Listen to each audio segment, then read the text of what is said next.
그러면 저희 한국감사원이 앞서 개괄적으로 말씀드렸던 감사 혁신에 있어서 중요하게 생각했던 전략을 이제 상세하게 세부적으로 설명을 드리겠습니다. 네. 첫 번째, 투명성 파트입니다. 이 투명성 파트는 저도 이제 외국 감사원분들하고 국제회의장에서 만나서 얘기를 하기도 했는데요. 이 부분에 대해서 상당히 좀 놀라워 하시는 분들이 많으셨었습니다. 그러니까, 저희 한국 감사원은 사실 2004년도부터 저희 모든 감사 결과를, 물론 군사 기밀이라든지 국가 보안과 관련된 사항, 이렇게 법률에 의해 비밀로 분류된 감사 결과를 제외하고는 모두 저희는 감사 보고서가 검토가 완료되면 홈페이지에 모두 전문을 공개하고 있습니다. 그래서 이 전문 공개를 하면 또 기자분들께서 또 그거를 바로 보도를 해주시고요. 또 국회나 유관 단체분들께서 다 보시고 또 저희 부족한 점을 지적해 주시기도 하고 또 거기에 문제점으로 나타난 부분에 대해서 그 담당 기관의 개선을 더 요구해 주시기도 합니다. 그래서 저희도 이 공개라는 게 쉽지 않은 결정이었다고 2004년에 들었습니다. 그러니까 어떻게 보면 저희 결과물도 그냥 다 솔직하게 다 말씀드리기 때문에 저희도 부족한 게 있으면 혼나는 수 있는 그런 부담이 있지만 또 대상 기관에 대해서 또 잘못된 행정이라든지 고칠 부분에 있어서는 또 사회적으로 공감을 할 수 있는 계기도 될 수 있기 때문에요. 지금까지 계속 공개를 해오고 있습니다. 근데 이제 2004년도부터 저희 감사 결과 내용을 계속 공개를 해왔는데요.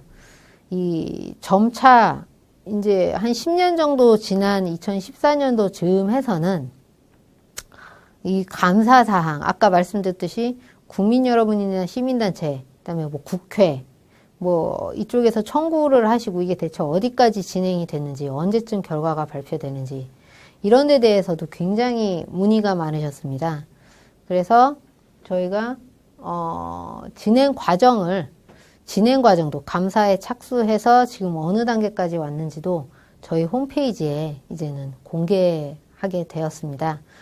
그리고 그 결정이 이때 제가 오늘 소개해 드릴 때 있었는데, 물론 이때도 내부적으로 이걸 공개하는 게 맞는지, 왜냐면 이제 감사 그 과정 중에 이 진행되는 걸 이제 대상기관이라든지 아니면은 대상기관은 한창 소명 중인데 그 소명을 검토하고 있는데 이게 어떤 지연의 원인처럼 보여서 오히려 대상기관이 자료 내는 걸 위축시킬 수도 있고 또 국민 입장에서는 이거 뭐냐 막 이러실 수도 있고 그럴 수 있는데 그냥 저희는 다 공개하기로 했습니다. 결국 이렇게 저렇게 한국감사원 입장에서는 안 알려드려서 오해를 하느니 차라리 다 말씀드리는 게 낫겠다라는 의견이 더 그 외부 위원님들께서 강하셔서요.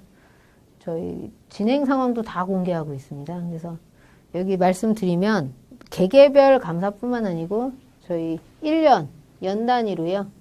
감사 계획도 모두 1년에 저희가 1년간 무슨 감사를 할지 감사 제목들 저희 연간 감사 계획에 따른 모든 감사 계획은 다 일단 홈페이지에 오픈했습니다.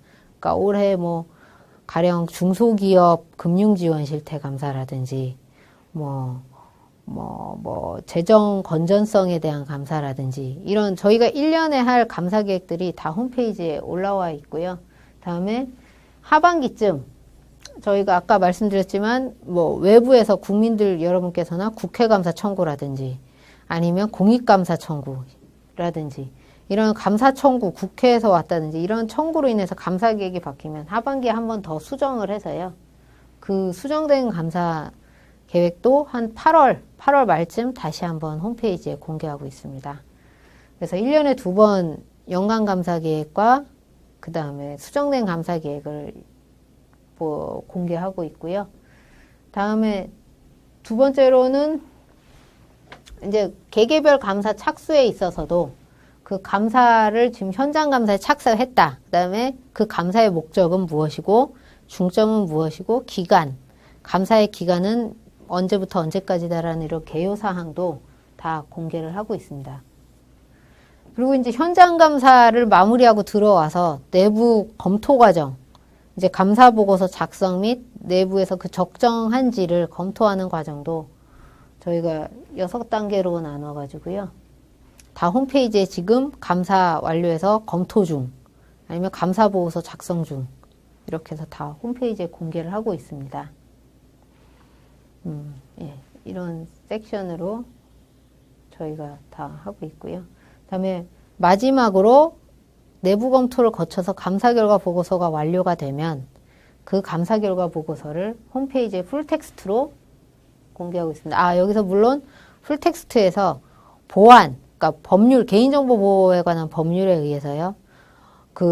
뭐 군사기밀이라든지 뭐 이런 거는 당연히 그런 건 차치하고라도 어떤 개인의 식별 가능한 이름, 주민번호, 뭐 이런, 그 다음에 기업으로 치면 기업번호, 뭐 납세자 번호, 뭐 이런 이 법률에서 정한 익명 처리하도록 되어 있는 그런 정보들 빼고는 모두 홈페이지에 올리고 있습니다. 그래서 저희 국문으로는 전 다 올리고 있고요. 그 다음에 이 강의를 들으신 분들께서 혹시 참고하시려면 한국감사원 또 영문 홈페이지가 있습니다. 근데 거기에는, 저희 모든 문서처럼 다 풀텍스트는 아니고요. 영어로 간략히 그 내용과 이런 걸 요약해서 한국감사원 홈페이지에도 올라와 있으니까 참고해 주셨으면 좋겠습니다.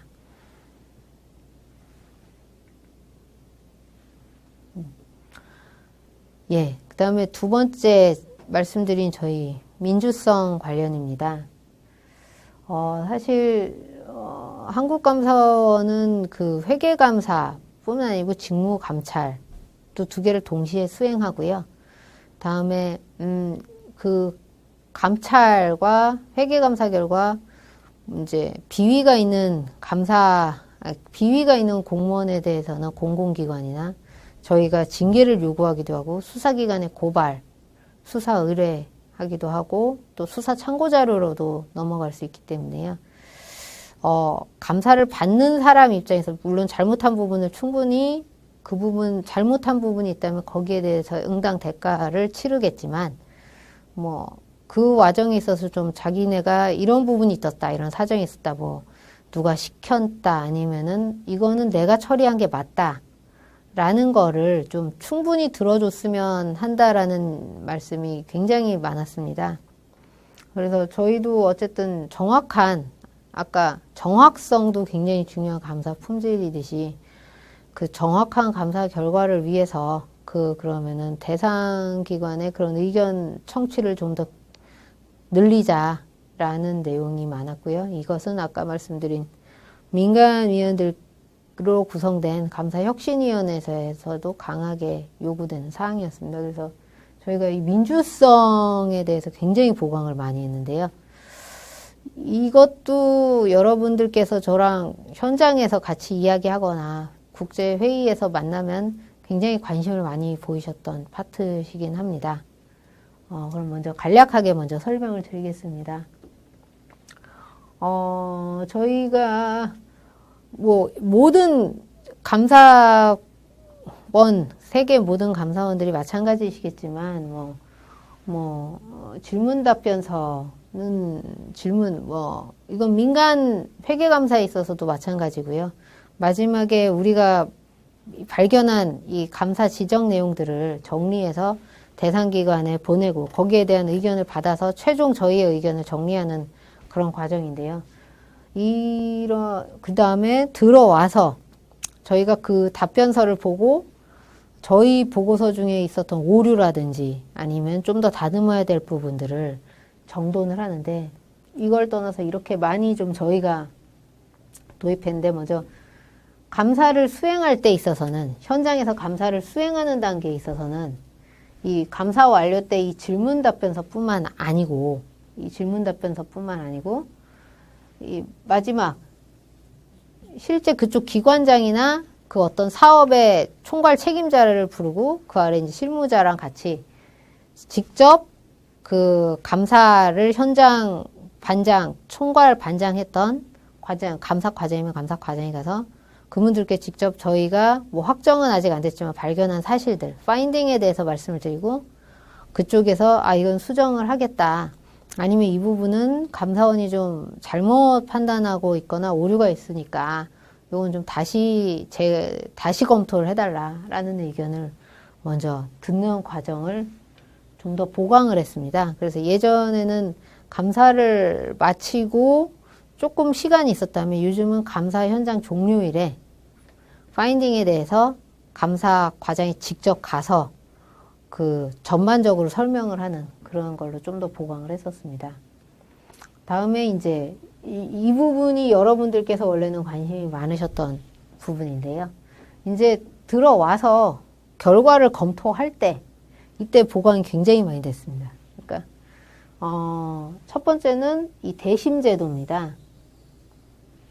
이 대심제는 예전에는 이제 그 감사받은 사람들이 그 의견을 글이나 문서를 통해서 뭐 이런 질문 답변서라든지 아니면 별도 의견서를 통해서 감사원에 제출을 했다면 이때는 직접 출석을 해서